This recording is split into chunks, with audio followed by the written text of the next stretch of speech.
Bienvenue dans ce dernier quart d'heure de Smart Bourse, le quart d'heure thématique, le thème chaque soir, alors pas chaque soir, mais le thème ce soir en tout cas, c'est celui de l'actualité de l'industrie ETF. Une fois par mois, nous accueillons les équipes. Alors, d'Alteis, désormais, Olivier Maltès, directeur des investissements d'Alteis, by Yomoni, je le rappelle. Bonsoir Olivier. Bonsoir Grégoire. Merci beaucoup d'être nous. Un mot quand même des démarrages d'Alteis, parce que le grand bain, c'était la convention patrimoniale il y a 3 semaines maintenant, Olivier, qui était la première convention pour la marque Alteis dédiée au CGP. Quel bilan vous en faites ? Bon, on fait un bilan très positif. C'était pour nous très important parce que c'était la première fois où on allait rencontrer directement beaucoup de CGP réunis au même endroit et on allait pouvoir échanger, présenter l'offre, présenter ce qu'on avait construit. Et on a été très bien accueillis, ce qui fait toujours plaisir. On voit que les CGP, de toute façon, doivent traiter aussi le problème des ETF, s'y mettre de plus en plus. On voit que c'est de plus en plus compliqué aussi. On voit l'effet euro-dollar depuis le début de l'année notamment. On en reparlera certainement, qu'il y a de plus en plus d'ETF actifs. Qu'il y a de plus en plus d'ETF qui mettent un peu de complexité à l'intérieur. Donc, ils doivent soit y passer du temps, soit déléguer. Déléguer, c'est ça. Voilà. Et donc, on est là aussi pour les accompagner et les aider. Donc, ils peuvent nous rencontrer avec plaisir. Ils sont les bienvenus pour échanger et découvrir notre offre. Bon. L'engouement pour les ETF ne se dément pas, d'autant plus quand on fait le bilan du mois de septembre avec vous. Le chiffre de collecte est le plus gros de l'année, c'est ça ? C'est le plus gros de l'année, c'est le plus gros qu'on ait constaté depuis qu'on suit, nous en tout cas, les ETF. Donc 42 milliards de souscriptions sur septembre, 42 milliards et demi. Si on regarde depuis le début de l'année, on a 258 milliards de collecte nette. Et donc on a battu le record de 2024 sur toute l'année qui était de 255. Donc hormis rachat jusqu'à la fin de l'année, ce qu'on ne va pas souhaiter et ce qui est peu probable, on peut dire qu'on battra le record et on battra certainement les 300 milliards sur l'année si ça continue comme ça. Et donc un super mois de collecte pour les ETF sur septembre. Et quand on regarde en 3 ans, donc sur 3 ans glissants, mois par mois, on n'est pas un mois de collecte négative maintenant sur 3 ans glissants. Donc que des mois de collecte positive et là un mois vraiment record. Et qu'est-ce qui s'est passé alors en septembre ? Qu'est-ce qui fait que septembre a été un mois aussi dynamique pour la collecte ? Toutes les classes d'actifs ont collecté, c'est sûr. Les actions ont très bien collecté avec 28 milliards aussi. Donc si on s'arrête sur les actions, on est à 184 milliards depuis le mois de janvier et c'est par rapport à 2024 qui était donc l'année de référence jusqu'à présent, l'année record, plus 57% de collecte sur les actions. Donc voilà, 28 milliards. Il y a 2 ans, je me souviens, la première fois que je suis venu vous voir, on avait 10 milliards de souscriptions au global. Et donc là, 28 sur les actions. On voit que ça a pris un deuxième volume, enfin deuxième vitesse, c'est la seconde. 9 milliards 7 sur les ETF obligataires, donc un mois relativement important aussi, enfin solide. Et 4 milliards sur les ETF matières premières, ce qui est relativement ETF ETC, ce qui est relativement important.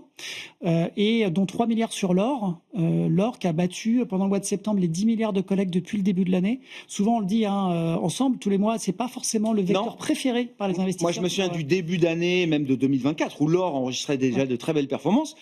Non seulement vous nous disiez on n'a pas de collecte, et parfois on avait même de la décollecte sur ces produits indiciels liés aux matières premières en général, et notamment sur...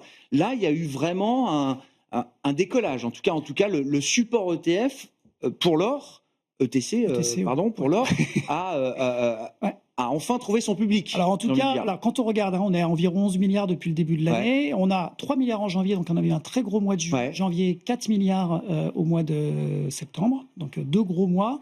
Les 3 mois précédents, donc juin, juillet, août, on était à 1,5 milliard environ, donc ce qui était assez sérieux. Et après, sinon, c'est très très faible. Donc c'est vraiment focalisé, centralisé. Mais on voit qu'il y a un engouement globalement pour l'or. Ça se voit en regardant le cours de l'or globalement, et que les investisseurs sont venus aussi sur le format ETF, enfin ETC. Et donc du coup, on a une collecte assez importante aussi via les ETC sur l'or. L'or et les précieux en général ? Oui, alors l'argent sur septembre aussi, on a 600 millions, donc c'est beaucoup plus faible, mais c'est quand même relativement important. Et c'est vraiment ce qui fait la collecte. On a 3 milliards et 600 millions d'un côté. Le pétrole, par exemple, il y a moins de 100 millions. C'est très très faible, tout ce qu'on va regarder à côté. C'est vraiment là les métaux précieux qui poursuivent. Qui ont concentré la collecte. La demande en ETC sur les matières premières. Si je reviens à la partie action, dans ces 28 milliards de collecte sur les actions. Quels ont été les intérêts? Est-ce qu'il y a eu des styles, des préférences, de taille d'entreprise, de zones géographiques? Là, on revient sur ce qu'on a l'habitude de voir sur les marchés actions. Ce n'était pas le cas en début d'année, février, mars et ainsi de suite. On était là, on est vraiment sur les grosses capitalisations US, sur les grosses capitalisations mondiales. C'est vraiment ce qu'on voit globalement toujours sur les ETF en règle générale. Les grandes capitalisations aussi européennes, on continue à tirer leur épingle du jeu. Les émergents, qui continue d'intéresser. C'est une tendance relativement importante sur les émergents. C'est lié aussi à la performance globalement. Et en termes de secteur, c'est les valeurs financières qui ont continué à bien fonctionner en septembre. Il y a certainement eu un retour sur la fin du mois, mais en tout cas, globalement, sur septembre, des souscriptions nettes importantes sur les valeurs financières côté action. Dans ce qui a moins marché, les Nordiques, donc c'est très spécifique, les petites et moyennes capitalisations allemandes aussi, qui ont eu des rachats assez importants. Les ETF à effet de levier, globalement, c'est une structure aussi qu'on regarde, effet de levier ou baissière, donc vraiment tous ceux qui vont soit faire du levier ou au contraire jouer la baisse.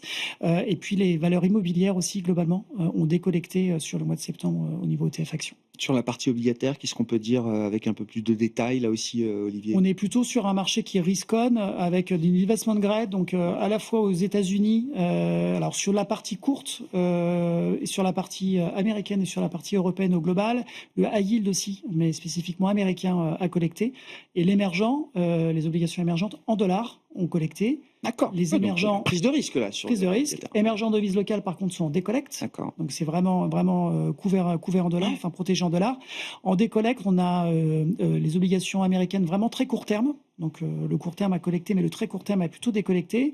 L'investment grade britannique aussi a décollecté. Et en termes de souverains, il y a eu des décollectes sur l'Espagne, spécifiquement l'Espagne, et les États-Unis aussi, décollectent plutôt sur le souverain. Donc, un marché globalement plutôt risk-on sur le côté obligataire. Plutôt risque aussi sur le côté action, mais voilà, plutôt risque. Oui, prise de risque, c'est un septembre qui a payé d'ailleurs, qui a bien payé sur le général. Septembre, un marché compliqué. C'est toujours une réputation un peu compliquée, septembre, mais cette année. Ça a été un mois très positif. Qu'est-ce qu'on peut dire rapidement peut-être de l'ESG dans cet univers des ETF et de la gestion dite passive, Olivier? C'est positif sur l'ESG, des flux positifs. C'est le 5e mois positif, parce qu'on a eu un début d'année compliqué sur les flux, mais ça reste très modeste. Quand on regarde la proportion des flux qui vont sur l'ESG, donc côté action, on n'a que 9% globalement qui ont été vers des ETF avec des composantes extra-financières importantes.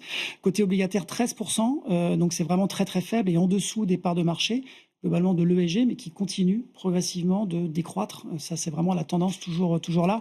Donc collecte, mais moins que sur le non-ESG globalement. Un mot rapidement aussi des positions là, des émetteurs d'ETF. BlackRock écrase toujours tout, mais là, visiblement, BlackRock a tout écrasé comme jamais. Oui, c'est-à-dire que BlackRock est souvent premier, pratiquement tous les mois, c'est rare quand j'arrive avec une surprise. Mais ce qui est important, parce que c'est compliqué avec leur part de marché, ils ont une part de marché évidemment très importante, aux alentours de 40% globalement sur les ETF en Europe.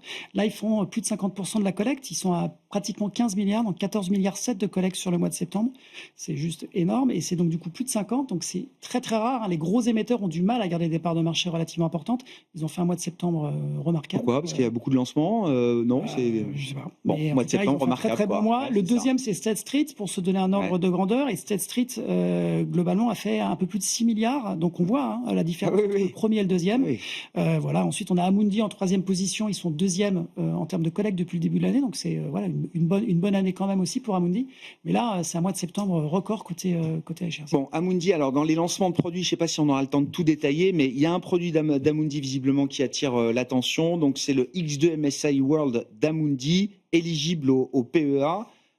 Qu'est-ce qu'il faut comprendre du fonctionnement de cet ETF, Olivier? Alors, faut toujours faire très attention sur les ETF qui sont comme ça. Donc là, c'est 2 fois exposé. Donc l'idée, c'est de vous exposer 2 fois à la performance du MSCI World. On sait, globalement, notamment pour les particuliers, les ETF MSCI World, y compris dans le PEA, ont beaucoup de succès. C'est une manière de diversifier son PEA de manière relativement simple. Donc Amundi lance un ETF qui fait 2 fois la performance du CAC.